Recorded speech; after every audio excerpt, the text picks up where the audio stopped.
Carriage Kia in Gainesville and Woodstock has up to $6,000 in rebates right now during the summer sticker event. New 2019 Optima, Sorrento, Sportage, Stinger, and Forte. 66 months, 0% for qualified buyers only at Carriage Kia, Gainesville and Woodstock.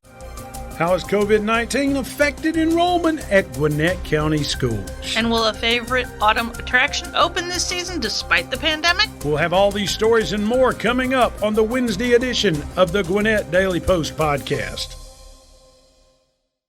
Hey guys, it's Amanda Lee, your local host and Gwinnett native. 2020 has been a different year for sure, but if the time has come for you and your family to buy, sell, or rent a new home, Peggy Slappy Properties is here to help. Peggy and her team have been in Gwinnett and surrounding areas for 38 years now, helping folks just like you and me. Peggy and her team are a little different. Her team of 35-plus realtors realize that fostering strong relationships within the community is the key to their business.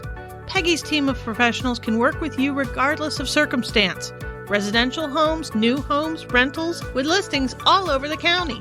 In today's climate, you hear a lot of noise from others on how they can help you. The difference is, at Peggy Slappy Properties, they're buying and selling for neighbors, family, and friends. Don't you believe you'll get the most value from a team that knows the lay of the land? Visit Peggy Slappy Properties online at psponline.com or give them a call 24/7 at 770-271-5555. Peggy delivers the very best in Gwinnett and Georgia real estate because you deserve no less.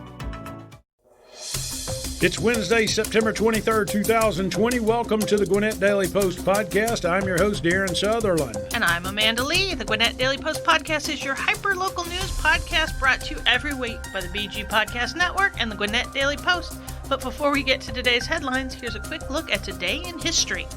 Amanda, in 1806, Lewis and Clark returned to St. Louis after their 2-year expedition. The planet of Neptune was discovered in 1846. And in 1875, Billy the Kid arrested for the first time after stealing a basket of laundry. Now that's a change. They don't even arrest you this day and time for busting out windows. Now here's what's making news today in and around Gwinnett County.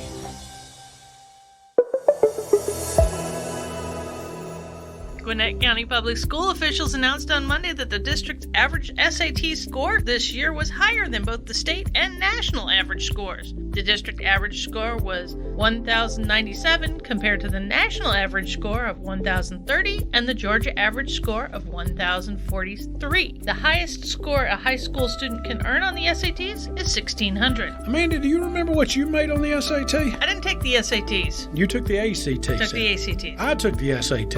And it was scored on a different range back then, so...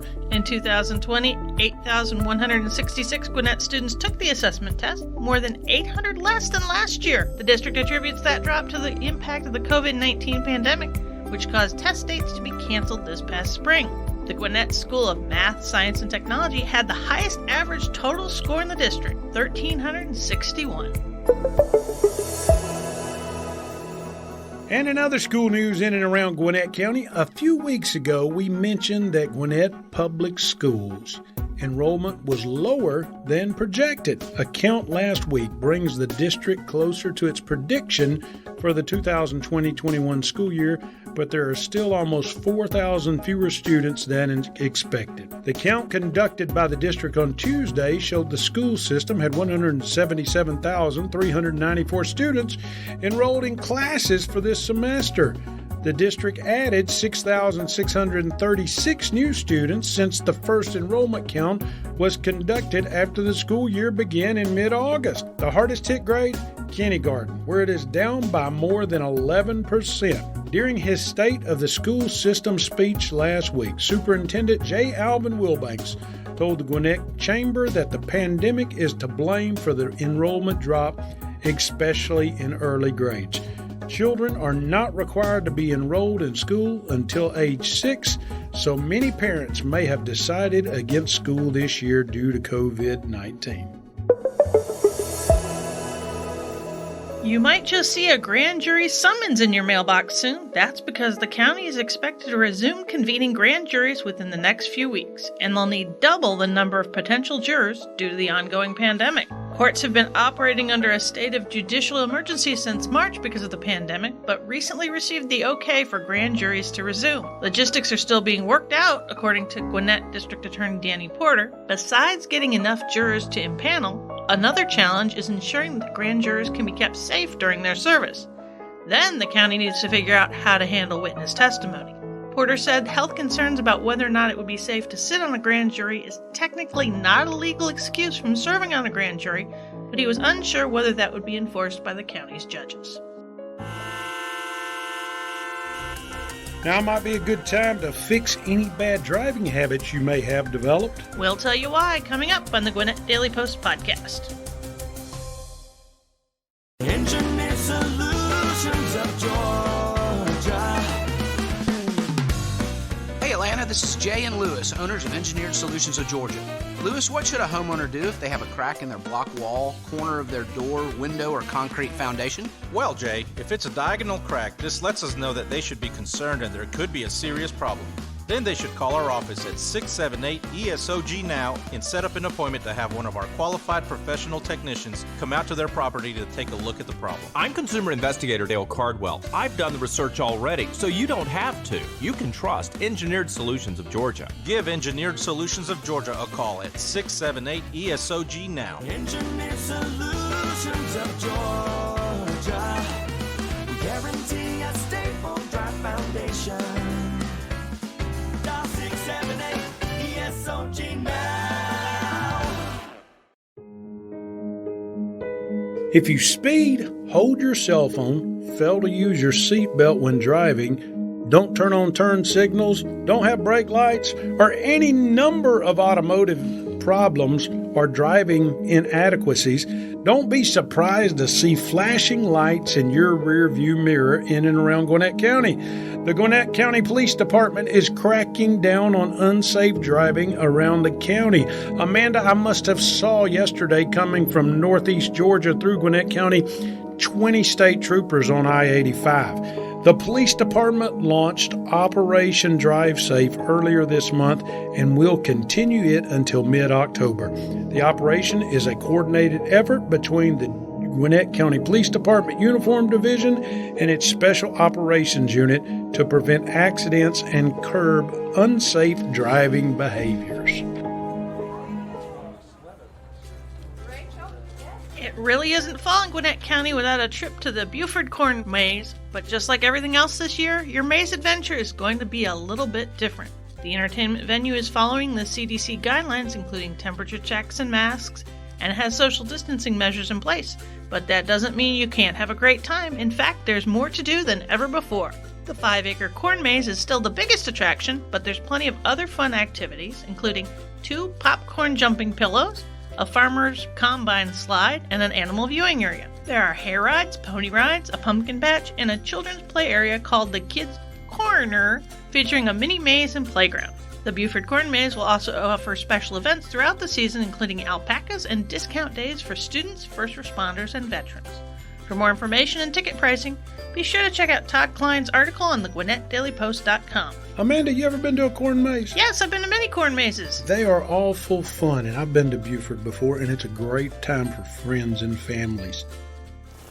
Now that it's officially fall, you might think it's time to stop working on your lawn, but not so fast. Fall is actually the perfect time to wage war on weeds. Gary Crawford with the USDA has more. For many homeowners, it is a war. The enemy, weeds, like dandelions and such. The battleground, the lawn. The usual time for the battles, the spring and summer. But one expert says the seeds of war are probably already being planted right now. And maybe right now is when we stand the best chance of winning.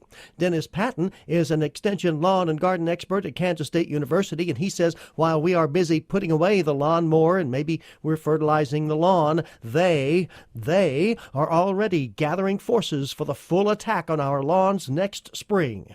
We get a lot of the winter annual weeds, the dandelions, the henbit, the chickweed, those type of things that germinate in the cool of the fall months, and then they lay somewhat dormant over the winter months, and then boom, that first week of warm weather in the spring, our lawns purple with henbit, yellow with dandelions. So Patton says now's the time to take the battle to the weeds by launching a surprise preemptive attack. Because the weeds are just small little seedlings, little rosettes, what they call them, maybe the size of a quarter or so. They're not very mature, not very established, and so they're easy to wipe out with a herbicide application, as opposed to waiting to the spring when they're much more mature, they're in a flowering reproductive stage, and they're much more difficult to control. And on top of that, spring weed spraying can be fraught with perils. Dennis says, come late May, early June, our number one plant problem that people call and bring samples into our office is herbicide injury from everyone out there spraying the dandelions in the spring, because not only are they rapidly growing, but so are all the redbud trees, the tomatoes in the garden, and we see a lot of herbicide drift. So it's far better to attack the weeds in the fall when most other things that we might accidentally hurt are most likely dormant. Now we consider the tactics of warfare. Dennis says we've got the choice of a couple of approaches. One would be what we call a broadcast application that would cover the entire lawn from head to toe, so to speak.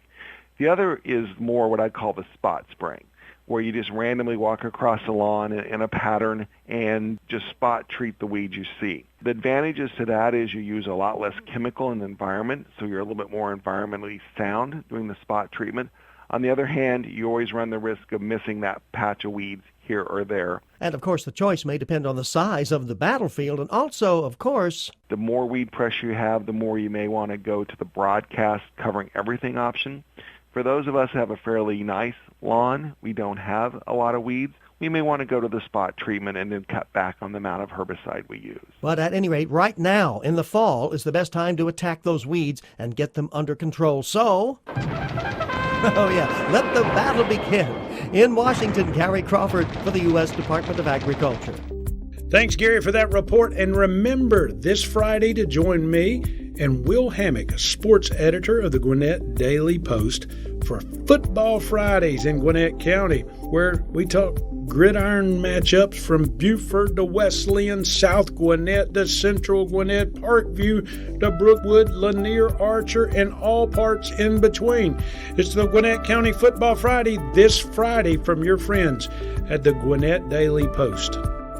Thank you for joining us for the Gwinnett Daily Post podcast, your true hyperlocal news source. Grab a copy of today's paper and visit GwinnettDailyPost.com for complete details on the stories we've discussed, plus more stories that affect you and the residents of Gwinnett County. Subscribe and share this podcast to get all the latest hyperlocal updates, or ask Alexa or Google Home to play the Gwinnett Daily Post podcast for you. Share your thoughts or questions with us in the comments section, or call the podcast comment line at 404-997-8655. We might share your comment on an upcoming episode. The Gwinnett Daily Post podcast is produced by BG Ad Group. Amanda Lee, producer. Jacob Sutherland, director. Copyright 2020. All rights reserved. Brought to you by Toccoa Falls College in Toccoa Falls, Georgia. More information on TFC, call 706-886-7299 or visit them online at tfc.edu. That's tfc.edu. Since 1907, TFC, glorifying God through seeking and developing leaders who will impact the world for Jesus Christ.